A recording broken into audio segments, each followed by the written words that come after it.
Ngopi dulu saudara. Oke.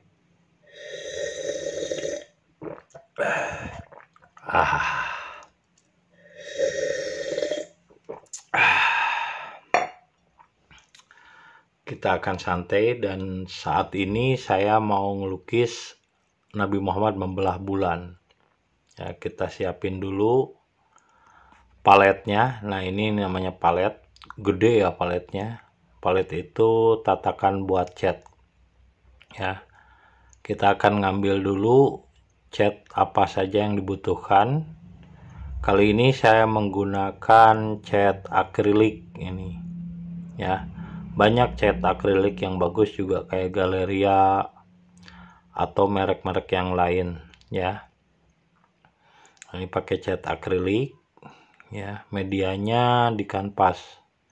Nah, kita milih dulu cat yang dibutuhkan untuk lukisan Nabi Muhammad membelah bulan ya. Dalam sebuah karya memang ketika kita melakukan karya itu kita harus sabar. Jadi sebenarnya melukis itu adalah terapi agar kita sabar dalam bekerja, telaten, dan kita belajar untuk melatih diri supaya tetap konsisten ya. Saya milih dulu warna apa saja yang dibutuhkan.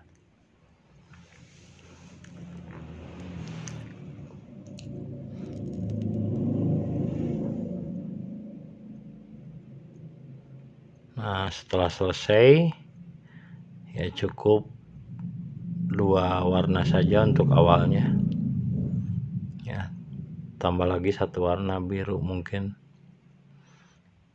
Untuk background saya selalu mengawali lukisan dari background dulu ya,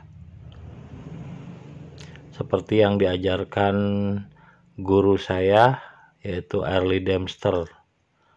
Beliau muridnya dari Pablo Picasso ya.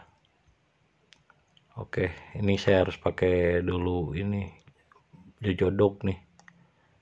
Kita mulai lukisannya ya. Ini sebetulnya kisah tentang simbol ya. Jadi bulan yang dimaksud sebetulnya bukan bulan yang sebenarnya. Bulan itu adalah simbol. Jadi di Arab atau di bangsa Yahudi, bulan itu adalah simbol pemerintahan atau simbol kekuasaan ya. Jadi yang dimaksud dengan Nabi Muhammad membelah bulan bukan bulan yang sebenarnya, tapi itu adalah simbol ketika muncul Nabi Muhammad terjadi 2 kekuasaan ya, yaitu Mekah dan Madinah. Dulu bukan Mekah sih, namanya Bakkah.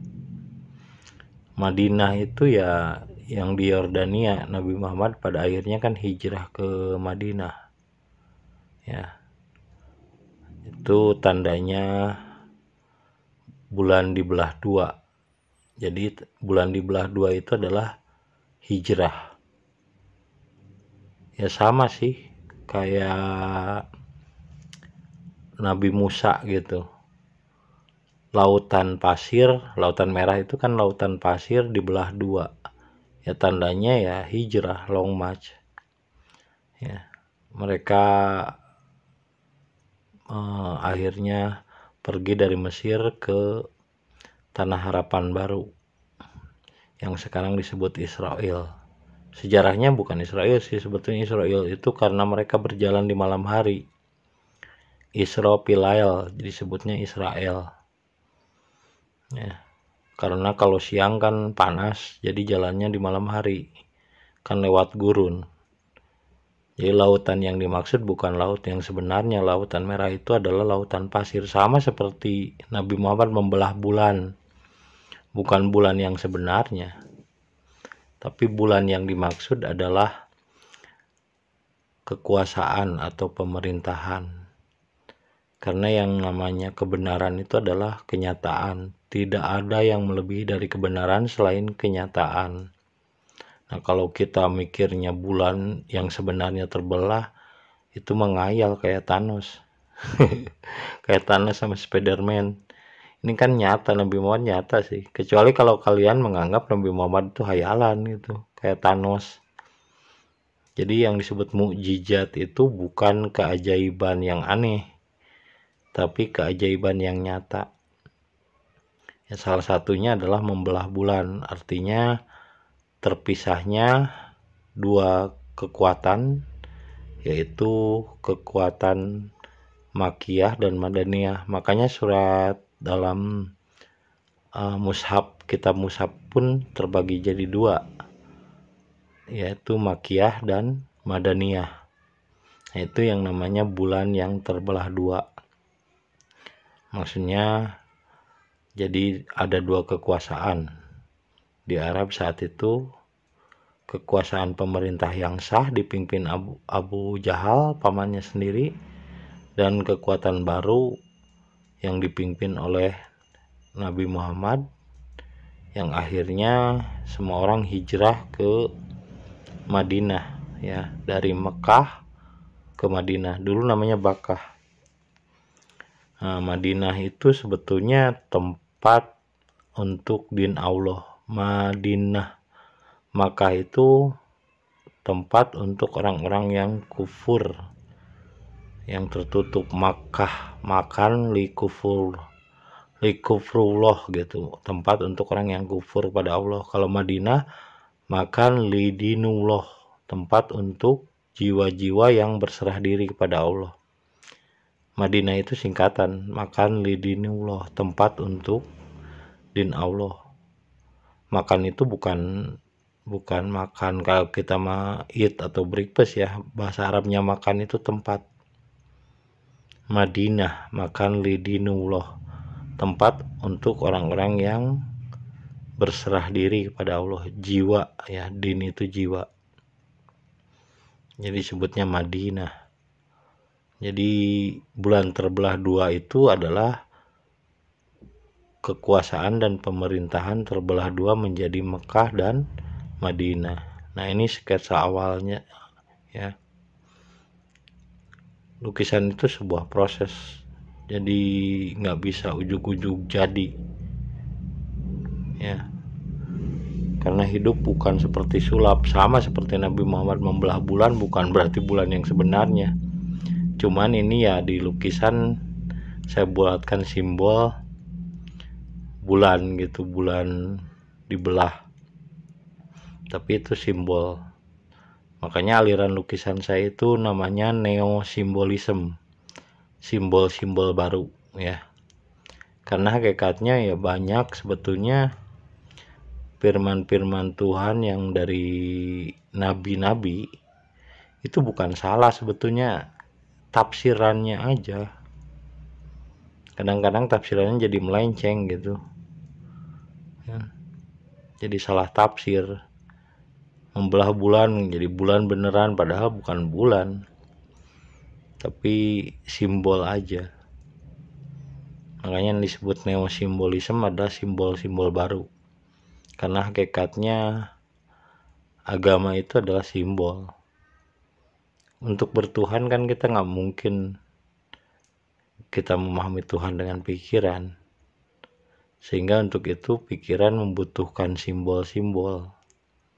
Nah, termasuk bulan salah satunya adalah simbol kekuasaan, ya. Di dalam surat Al-Qiyamah juga sebetulnya ada itu. La uqsimu biyaumil qiyamah, terus ada ayat berikutnya, kiamat itu terjadi ketika bulan meredup cahayanya. Maksud bulan meredup cahayanya berarti ketika pemerintahan atau kekuasaan pemerintahan meredup wibawanya karena banyak orang yang mencela, mencaci maki, ya seperti yang terjadi pada zaman kita saat ini gitu. Dalam pemerintahan Jokowi ini meredup gitu karena banyaknya orang yang mencela. Karena pemerintahan kita itu sebetulnya yang berkuasa bukan presiden tapi partai. Tapi ya sudahlah, mau gimana lagi ya, kita nggak perlu ngomentarin pemerintahan. Yang penting kita bisa berkarya apa yang bisa kita lakukan, karena kita tidak bisa mengubah apapun, dan kita jangan berpikir untuk mengubah orang lain, apalagi mengubah negara. Cobalah kita mulai dengan mengubah diri, terus berkarya, bekerja, apa yang bisa kita buat, yang bisa kita lakukan dengan karya, ya lakukan. Gitu. Yang penting berkarya. Kalau kita diam cuman ngomentarin ya nggak ada hasilnya, capek. Hidup itu kalau ngomentarin orang lain gampang, ngomentari pemerintah apalagi. Nah, kiamat terjadi ketika bulan meredup cahayanya. Kebangkitan terjadi ketika ya wibawa pemerintah jadi redup karena banyaknya orang yang suka mencela. La uksimu biyaumil qiyamah wala uksimu binafsi lawamah. Nafsi lawamah itu orang-orang yang suka mencela. Ya redupnya oleh celaan mereka, tapi sebetulnya tidak akan pernah redup kita dicela orang. Ya sama ketika kita berkarya, orang komentari hidup kita biarin aja. Mungkin karyanya dia cuman begitu, cuman bisa ngomentari hidup orang. Nah, lebih baik kita berkarya yang nyata, yang ada hasilnya. Nggak perlu mikirin komentar orang. Paling nikmat hidup itu ya itu, nggak perlu mikirin orang lain. Ngapain kita hidup repot-repot mikirin orang?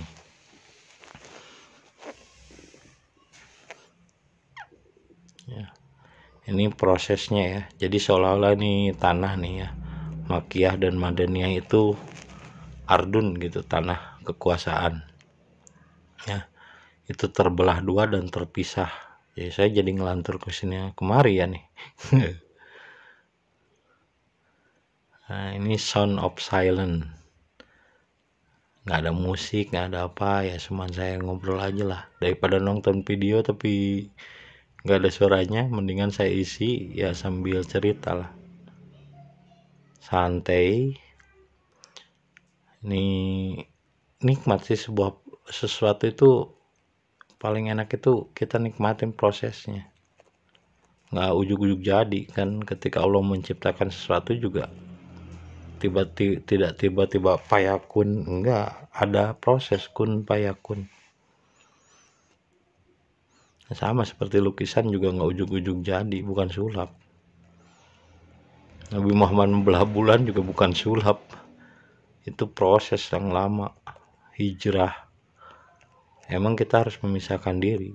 Sama sih seperti ketika kita tidak dihargai, dilecehkan, dihina sama orang lain, lebih baik ya kita pergi. Dan jangan bergaul dengan orang yang tidak menghargai kita. Kita tidak akan tahu harga diri kita kalau kita bergaul dengan orang-orang yang tidak menghargai kita. Seperti harga sebuah lukisan ya, kalau ditawarin di pasar ya paling harganya cuma 200.000. Paling mahal orang berani bayar paling 2 juta. Ya jangan jual lukisan di pasar, karena bukan tempatnya. Jadi kalau kita berbicara dengan orang yang tidak menghargai kita ya sebaiknya kita hijrah. Sama seperti Nabi Muhammad kan, ketika dakwah di Mekah kan nggak dihargain karena orang-orang Mekah, siapa sih lu gitu, udah biasa ngelihat Nabi Muhammad. Akhirnya Nabi Muhammad hijrah ke tempat baru, karena di tempat baru orang bisa lebih menerima. Dan rata-rata orang sukses itu karena dia pernah hijrah ya, pernah pergi, karena di tempat asalnya mungkin dia tidak dihargai. Ya sama sih, banyak kisah-kisah orang sukses itu sukses karena hijrah. Nah, yang disebut membelah bulan itu ya hijrah kita pergi dari lingkungan yang tidak mendukung dan tidak menghargai kita ke tempat yang baru, ya, ke lingkungan yang baru. Makanya ini backgroundnya yang satu gelap, yang satu terang langitnya. Itu dari, kan Nabi Muhammad itu ini nur, minad dulumat ila nur, jadi membawa cahaya dari kegelapan. Nah, Mekah itu kegelapan, Madinah itu cahaya, dan bulan adalah simbol cahaya dalam kegelapan, ya. Jadi ini kisah tentang salah satu mukjizat Nabi Muhammad, yaitu membelah bulan. Maksudnya bisa mengubah keadaan. Tapi kalau kita memulai dengan ingin mengubah keadaan, ya jangan. Karena Nabi Muhammad juga dulu begitu, pengen mengubah Mekah, nggak bisa.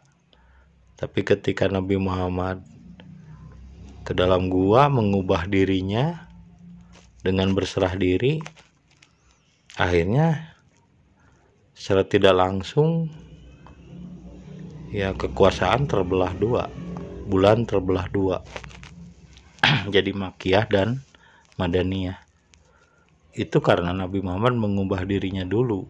Jadi jangan ingin mengubah Pancasila misalnya, wah ngaco, Pancasila itu udah Islami, nggak perlu diubah lagi. Yang perlu diubah itu adalah pelaku-pelakunya, yang sekarang kebanyakan rampok, kan, yang tidak bertanggung jawab, berebut kekuasaan hanya untuk mengeksplorasi dan mengeksploitasi.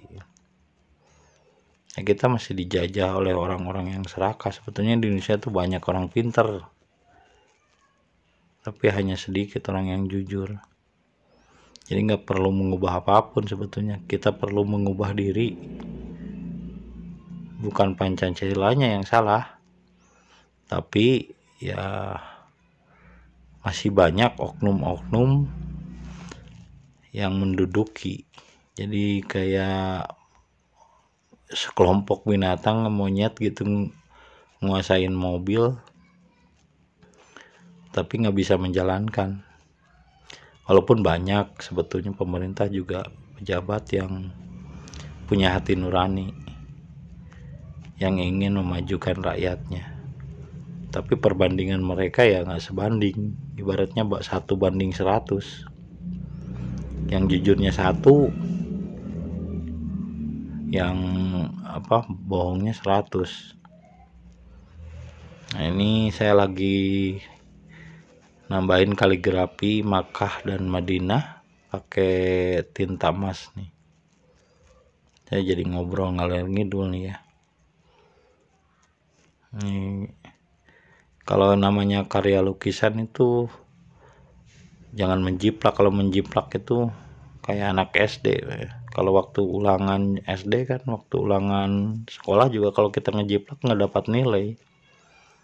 Namanya karya seni itu kan menciptakan.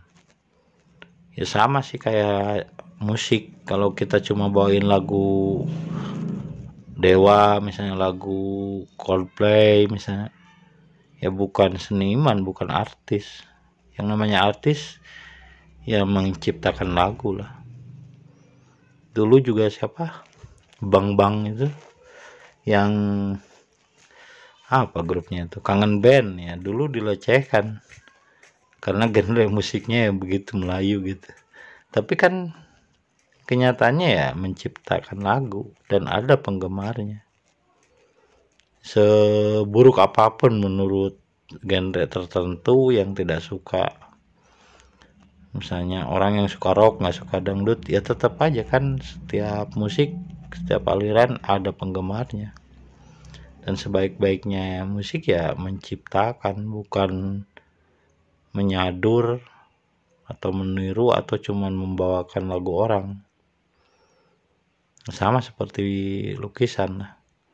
Sehebat apapun kita melukis wajah misalnya, ya sekarang udah ada zaman teknologi canggih, udah ada kamera, ngapain juga ngelukis pakai melukis wajah gitu misalnya, itu kan jadi mengcopy paste.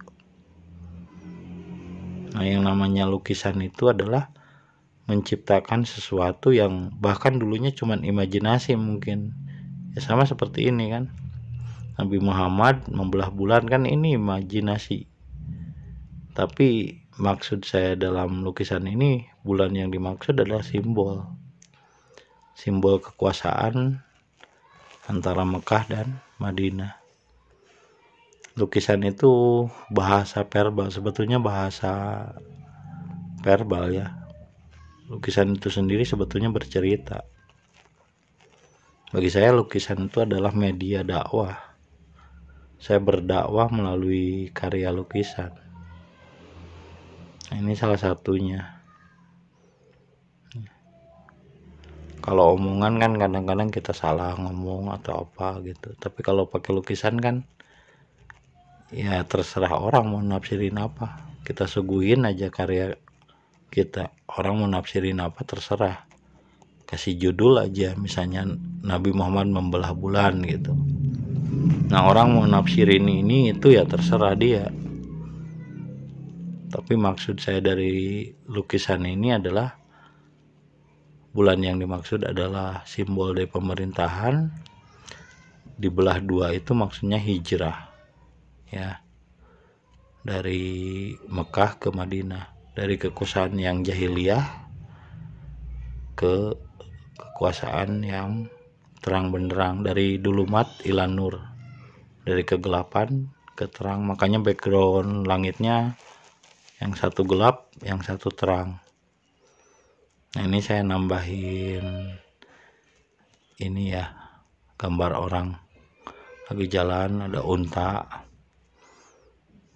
ya, biar kelihatan perpindahannya gitu, pergerakan dari Mekah ke Madinah, biar tambah dramatis gitu, anjay.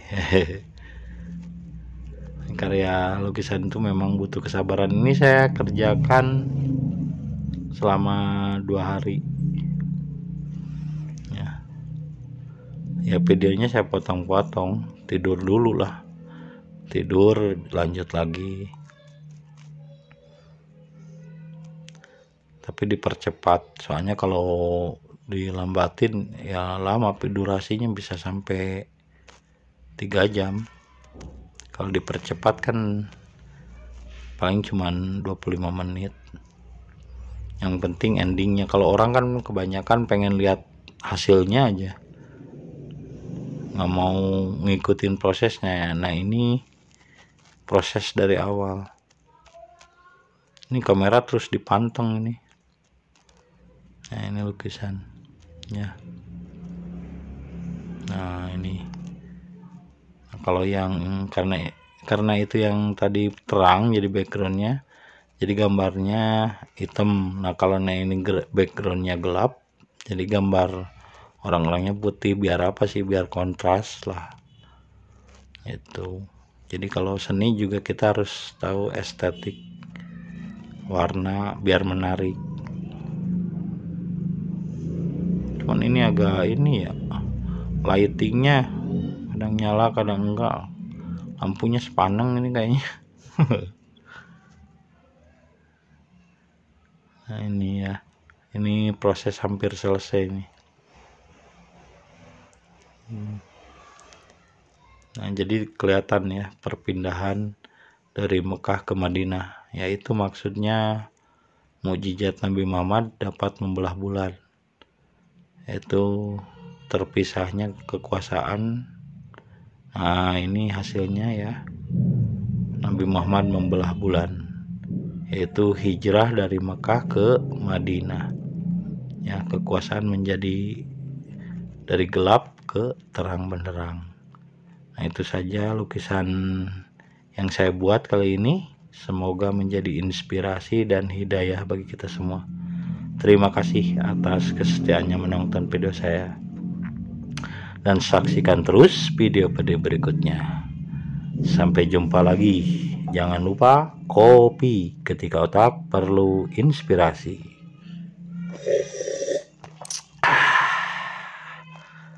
Sampurasun.